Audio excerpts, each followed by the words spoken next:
전당대회 이제 그 3일차 투표율이 45.98%로 지난 전당대회보다 7.15% 낮다. 뭐 이런 이야기가 나와서 여러분들도 다 알고 계실 것 같아요. 막판에 이제 스퍼트를 조금 높여가지고 뭐 한 40% 후반대 정도로 거의 뭐 끝날 것 같습니다.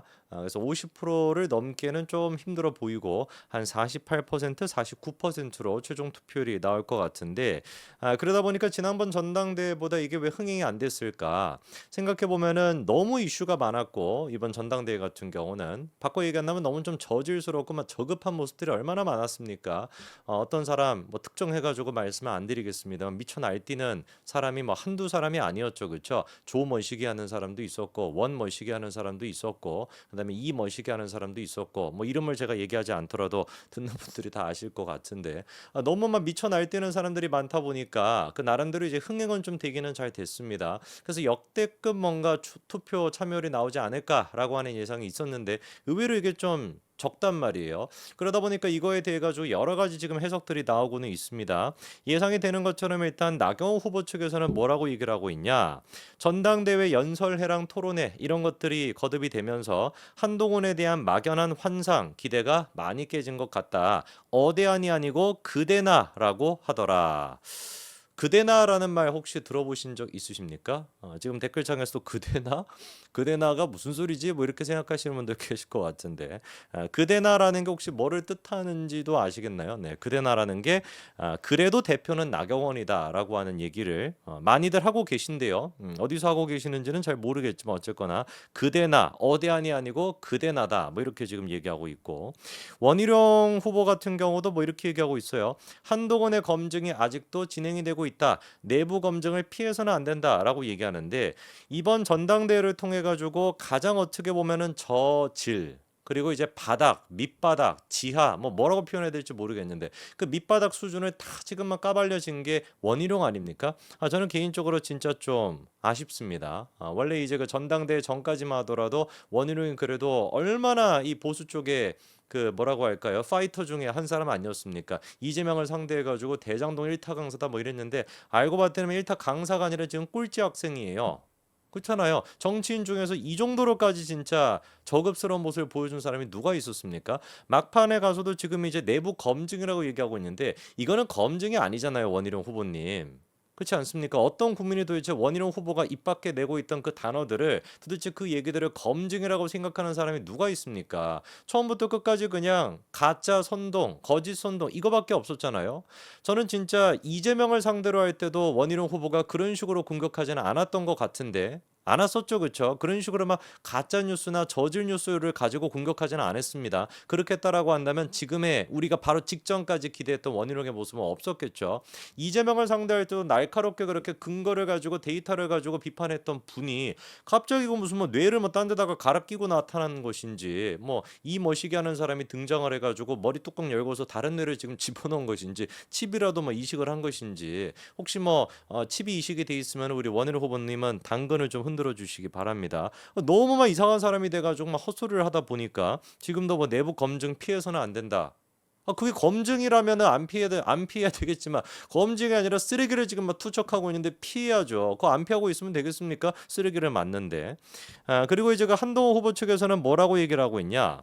워낙에 이제 그 처음부터 어대안이라고 하는 그 분위기가 강하다 보니까 언더독을 지지하는 분들, 그러니까 나경원이나 원희룡을 지지하는 그런 분들이 적극적으로 투표에 응하지 않았다. 이렇게도 지금 이제 평가하고 있는데 여러분들이 듣기에는 그 세 명의 지금 이제 평가 중에서 뭐가 제일 상식적인 얘기인 것 같습니까? 솔직히 저는 그 한동훈 후보 측에서도 요 얘기는 그래도 좀 설득력이 있죠. 어대안이 너무 강하다 보니까 언더독을 지지하는 분들이 그냥 아이 뭐 이거 투표해서 뭐 하겠어요. 그냥 뭐 어차피 우리 졌다.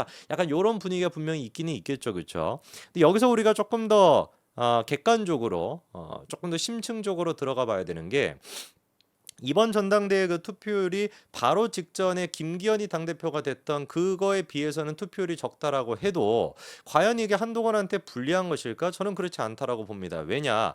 압도적으로 당선이 됐었던 케이스, 지금과 좀 비슷한 구도로 진행이 됐던 게 뭐였습니까? 2021년도에 이준석과 나경원의 전당대회거든요.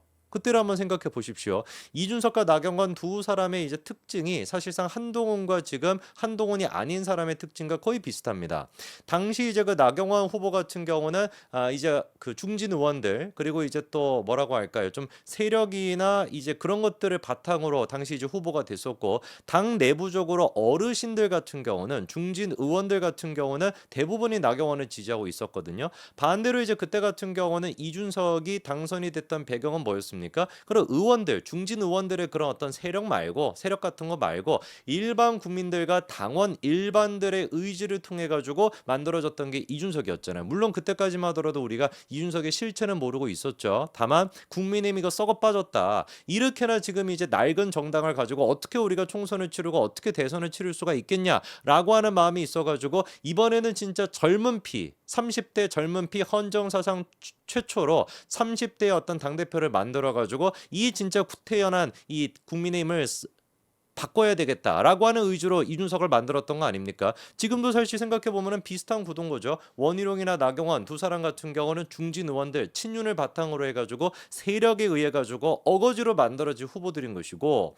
일반 국민들과 당원들의 지금 의지 같은 경우는 한동훈을 지지하고 있는 것이고 그거를 지지하는 이유도 그때랑 똑같지 않습니까? 이 썩어빠진 국민을 가지고서는 도저히 이게 답이 없다. 이거 뭐 지방선거나 다음에 어떤 대선이나 도저히 우리가 치를 수가 없으니까 완벽하게 물갈이를 해야 돼. 그때 못했던 이준석이라고 하는 진짜 썩어빠진 똑같은 정치인을 가지고서는 우리가 물갈이를 못했지만 이번에는 정말로 한동훈을 통해 가지고 물갈이를 하자라고 하는 의지로 지금 우리가 한동훈을 지지하고 있는 거 아니겠습니까? 그때의 어떤 그 구조적인 배경과 지금의 구조적인 배경이 같아요. 그러면 이준석 나경원이었을 때 투표율이 몇 퍼센트였냐? 놀랍게도 그때는 42.4%였습니다. 생각해 보십시오. 당시 이제 이준석이가 막 화제가 되고 그리고 이제 굉장히 뭔가 뭐라고 할까 이슈는 많이 됐었잖아요. 그러나 정작 투표율은 몇 프로밖에 안 됐어요. 총 투표율이 42.4%밖에 안 됐었습니다. 그러다 보니까 우리가 지금에 비해 가지고 오히려 뭔가 바로 직전의 전당대회 같은 경우는 뭐 지금의 투표율이 7%가 적다라고 할지라도 이준석과 나경원 그때 당시의 투표율에 비해서는 지금은 오히려 더 5% 7% 가까이가 올라간 상황이다 보니까 충분히 제가 봤을 땐 투표율이 떨어졌다라는 것만 초점을 맞출 게 아니라 그런 맥락도 우리가 생각을 해봐야 된다라고 저는 보고요. 그리고 지난번에 김기현 그 당시에는 솔직히 말해서 뭐가 있었습니까? 조직표가 많았죠. 윤석열 대통령이 김기현을 찍었다라고 하는 그 지시사항을 통해 가지고 밑에 있던 그 당협위원장들부터 시작해 가지고 싹 다 조직적으로 움직여 가지고 투표율 자체가 좀 어거지로 올라간 것도 분명히 좀 있습니다. 근데 이번에 같은 경우는 어때요? 그런 어떤 조직표 자체가 별로 없죠. 조직표가 떨어지다 보니까 지금 이제 당협위원장들 같은 경우도 한동훈 쪽에 설 거냐 윤석열 쪽에 설 거냐 그거를 갈팡질팡하는 사람들이 굉장히 많습니다. 갈팡질팡하는 사람들이 정치인으로서 보여줄 수 있는 최선은 뭐예요? 움직이지 않는 거죠. 그러니까 대놓고 나서가지고 야 한동훈 우리 찍자라고 하든지 대놓고만 나서가지고 막 문자 돌리고 해가지고 이번에는 뭐 나경원을 찍자 뭐 원희룡을 찍자라고 하든지 그렇게 하는 것이 아니라 조용히 그냥 묻어가는 거 그 경향이 지금 굉장히 강하거든요. 그러다 보니까 지난번 전당대회에 비해 가지고 조직표 자체가 떨어지다 보니까 전체 투표율은 떨어지는 그런 양상이 나타날 수밖에 없는 거죠. 근데 그 조직표가 떨어진다라고 하는 게 누구한테 유리한 겁니까? 한동훈한테 유리한 거예요. 조직표가 많으면 많을수록 나경원과 원희룡한테 유리한 것인데 조직표가 떨어진다라고 하는 건 한동훈한테 당연히 유리한 구도가 될 수밖에 없죠. 그리고 또 결정적으로 표본 자체가 이번에는 많이 늘어났습니다.